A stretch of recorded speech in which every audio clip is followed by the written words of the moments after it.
इंशाल्लाह ताला ये तो एक छोटा सा है नजराना। इंशाल्लाह ताला हम मिलके माँ घर के लिए बहुत सारे काम करेंगे। फिर आप लोगों ने भी हमारी मदद करनी है, हम और माँ घर खोलेंगे। अल्लाह आपको सलामत रखे और आपके कपड़े आते रहें और आपके पास पैसे आते रहें, है ना।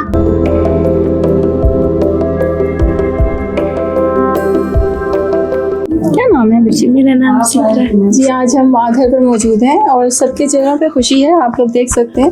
ईद से पहले ईद का दिन ईद, रात शब बारात। ये है माँ घर।